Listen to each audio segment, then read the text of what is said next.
Dans cette vidéo, on va voir l'étude de cas d'une des personnes qu'on accompagne avec le club. C'est l'étude de cas de Paulade. Donc on se retrouve ici à Charleroi, plus précisément à Montigny-sur-Sambre, donc sur une maison qu'il a achetée, qu'il a rénovée, qu'il a meublée pour faire de la colocation. Et donc là, il a commencé à faire les visites. Et ce que je vous propose, c'est qu'on voit avec lui, on fait le tour du propriétaire. Dans cette vidéo, on va parler des challenges, on va parler des chiffres, on va parler des différentes étapes par lesquelles il est passé et par lesquelles on l'a accompagné. Et ce que je vous propose, c'est de venir directement avec moi sur place, comme si vous y étiez, en espérant que Paulade se retrouve derrière cette porte. Venez!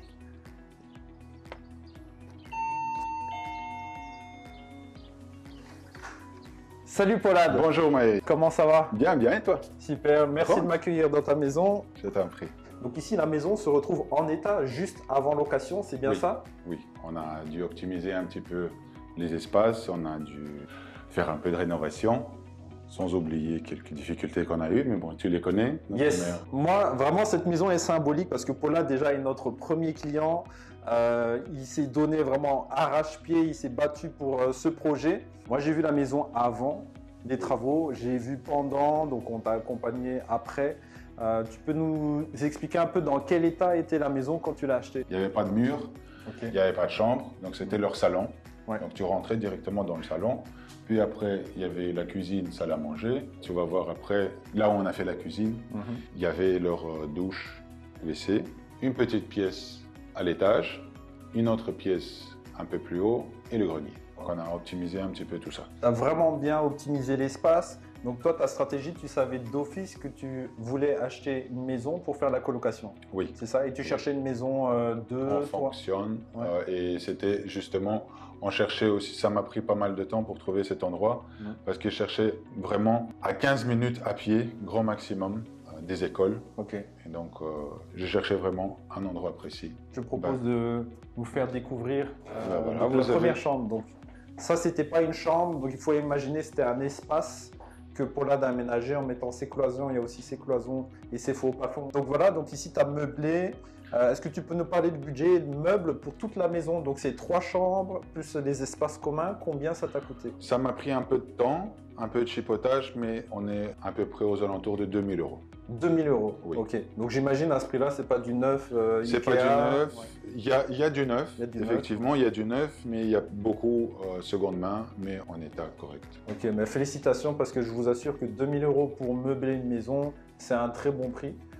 Donc bravo à ça. Alors j'aime bien ici le point d'eau. Donc tu as créé un point d'eau. Ça existait déjà ce point d'eau? Non, ça on a créé. Comme tu sais, ici c'était le salon. Ouais. Et l'idée du club, c'est il vaut mieux avoir un point d'eau. Une douche, c'est mieux, mais au moins un point d'eau dans chaque pièce. Et ici, je sens que c'est pas porteur. Qu'est-ce qu'il y a derrière? Non, pas du tout. Là, justement, comme on a dû créer cette pièce, on a créé aussi une salle de douche commune et WC. Parce qu'il faut se dire qu'il n'y avait pas de WC ici. Le WC et la salle de douche, c'était beaucoup plus. Voilà, donc ici, tu posais la question, qu'est-ce qui est derrière le mur?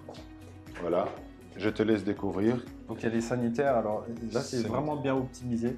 Oui. Parce que je me rappelle quand j'ai vu cet espace, moi-même, je n'arrivais pas à voir comment est-ce qu'on pourrait mettre un WC de manière à ce que ça soit confortable. C'est vrai que c'était un challenge, mais on a une bonne épaisseur. Ça, à mon avis, c'est le mur porteur. Ouais. Et donc, on a une très grande épaisseur. Donc, on s'est dit, ben, on va le mettre dedans. Ok, tu as encastré on a encastré le WC dedans. Ok, super. Ici, on est dans le salon, salle à manger. Donc, à l'époque, c'était cuisine, salle à manger. Donc, je me rappelle, la cuisine était là. Oui, la cuisine était là.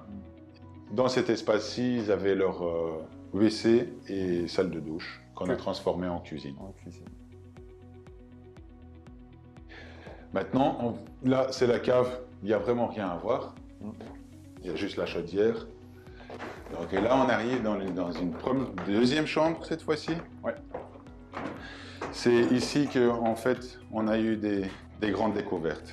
Pour la petite histoire, tu te souviens, la porte, elle était très basse. Elle était ici? Oui, et il y avait le faux plafond.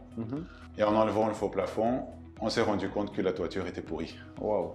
On a dû changer la toiture, un peu en mode guerrier. Donc c'était par rapport au budget de travaux que tu avais prévu, c'était... C'était pas prévu à la base, mais heureusement qu'on a demandé un peu plus de budget de travaux, donc du coup on a réussi à couvrir un petit peu le budget toiture. Mais c'est vrai que je me rappelle ici, donc tu as ultra bien aménagé parce que la hauteur sous plafond de mémoire, elle était peut-être juste ici. C'était très bas. Et donc on n'avait pas cette sensation de vraiment pouvoir faire une chambre, enfin ça faisait un peu plus cage à poule, mais juste le fait d'avoir dégagé tout, ça crée beaucoup de lumière. On a découvert cet espace et on s'est dit, ben voilà, on va le garder. Et ici, c'est la grande chambre qu'on a beaucoup réfléchi, qu'on a beaucoup retravaillé, parce que comme tu vois, on a créé une mezzanine, alors qu'avant c'était un grenier. Donc ici, quand tu rentrais ici, c'était directement le grenier ici? Non, ici c'était une chambre. Et puis on avait une cloison de ce côté-ci avec un petit escalier qui montait vers le grenier. On a enlevé cette cloison, on a recréé une salle de douche WC privatif pour cette pièce-ci. On a créé la mezzanine, donc on a coupé un petit peu le plafond. Et on a recréé un peu une chambre. Donc en fait, ici c'est un studio sans la cuisine. C'est presque un studio, quoi. C'est pas un studio, c'est une superbe chambre. Mais, parce que même point de vue métrage, je crois qu'on doit tourner dans les entre 25 et 30 mètres carrés, tout compris. En comptant aussi à l'étage. Ok. En tout cas, c'est une très belle chambre et tu m'as dit que tu as déjà eu une visite ici. J'ai eu une visite. Les gens, quand ils rentrent ici, ils ont le coup de cœur, j'ai l'impression. Pour l'instant, voilà, on attend des nouvelles. Mais c'était l'effet recherché, c'est que cette pièce-ci, elle fasse le coup de cœur pour payer notre crédit. On se retrouve ici maintenant dans ton living pour parler concrètement des chiffres, de ton investissement, combien ça te rapporte, combien ça t'a coûté. On va parler aussi des challenges. Donc, pour commencer, combien t'a coûté cette maison? Négocié 80 000. Et elle était affichée à combien? Au départ, c'était 90 TD, puis ça a descendu à 87 et nous, on a su négocier encore 7 000 €. Ok. Combien t'ont coûté ces travaux? Aux alentours de 60 000 €. 60 000 avec la toiture que tu as refait? Ça, c'était pas prévu. C'était pas prévu. Et les 60 000, ça comprend... C'est avec la toiture. Avec la toiture, plus les 2 000 € de meubles, donc. Oui. Donc ça te fait 62 000, on va dire, à peu près, arrondi. Donc, et combien tu as obtenu auprès de la banque? Un financement à combien de pourcents? Financement, j'ai eu 100% de financement. D'accord. Donc ici, le crédit, c'est 135 000 €. 135 000. Quelle est la mensualité de crédit pour ce 135 000? On tourne aux alentours de 500 €. 500 € et à combien tu comptes louer toutes les chambres? Si tout va bien, on doit tourner aux alentours de 1100 1200 €. 1100 € donc, et 500 € de crédit, donc ça nous fait 600 € cash flow. Oui. Okay. Tu comptes 600 € cash flow, c'est un bel investissement pour cette maison. Maintenant, tu es content de ton projet? Dès l'instant où je toucherai les loyers, je serai super content, ça c'est sûr. Yes, ok, top. Et est-ce que tu peux nous raconter quels ont été les 2 plus gros challenges que tu as eu dans l'investissement, que ce soit au niveau de la recherche, que ce soit au niveau du financement, que ce soit au niveau du travaux, des meubles? Un très grand challenge, c'était les travaux, parce que comme la toiture n'était pas prévue et en enlevant un des fonds plafonds dans une des chambres, on s'est rendu compte que la toiture était pourrie de l'intérieur. Donc là, effectivement, c'était un très grand challenge. Puis il y a eu on était un peu embêté avec l'entrepreneur parce qu'il y a eu des fuites à un moment donné. Donc ça aussi, il y a eu des soucis en quelque sorte ou des retards de paiement de la part de la banque. Okay. Parce que comme la toiture n'était pas prévue à la base, et non, on leur a envoyé des factures de toiture, ils se sont dit qu'on est en train de refaire la toiture quelque part. Et donc du coup, ils ont bloqué pendant un bon moment les paiements avant de contrôler tout ça. Et ça, voilà, il fallait gérer l'entrepreneur qui devait continuer, mais je n'avais pas de... Ok, donc ils ont fait venir un expert. Ils ont fait venir un expert pour vérifier si c'est bien ici qu'on fait ça, tous ces travaux et tout ça. Ok, super. Et comment tu as trouvé le bien? Où est-ce que tu l'as trouvé?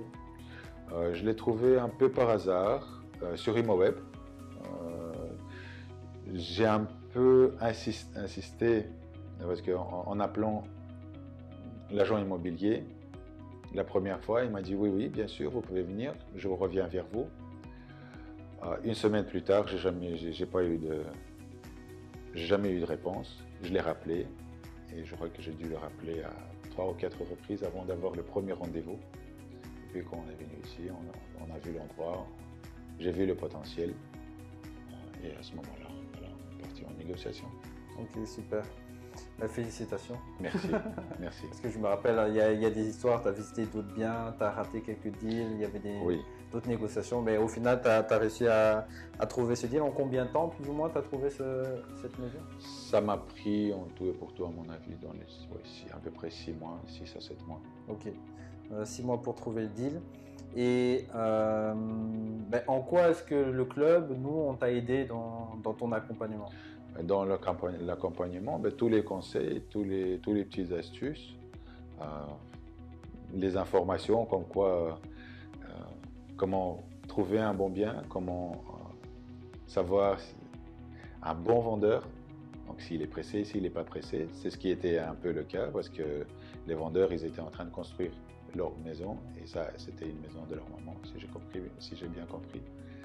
Et donc, voilà, ils étaient pressés parce que les travaux se terminaient et ils devaient les financer.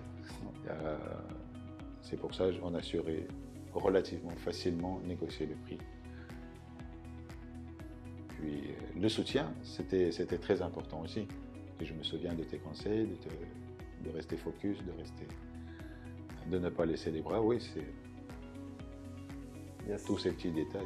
Ok, c'est les petits détails qui comptent. Super. Et est-ce que tu recommanderais à quelqu'un de suivre un coaching pour se lancer dans un projet immobilier? À 100%.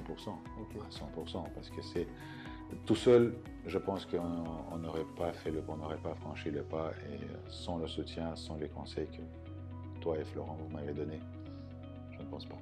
Ok, super. C'est super, merci pour ton retour. Hein. C'est symbolique quand je te dis. Merci à vous de m'avoir soutenu et de m'avoir poussé en quelque sorte de faire ce pas, parce que voilà, c'est très important pour nous, ça va changer. Et après cette opération, comment tu te sens maintenant? Un peu léger, un peu inquiet, parce que voilà, tout est fait, et un peu excité dans le bon sens que ce projet est fini et je vais pouvoir continuer, enchaîner et commencer à chercher un autre projet. Ok, super. Écoute, merci beaucoup Pollad. Merci à toi. De toute façon, on se voit bientôt et merci pour ta présentation. Et une dernière question pour les personnes qui nous regardent, est-ce que tu aurais un conseil à leur donner? Un conseil, écoutez ce qu'ils disent et surtout passer à l'action. Ça, c'est très important. Très bon conseil. On n'est pas des philosophes, donc passez à l'action les amis. Ciao.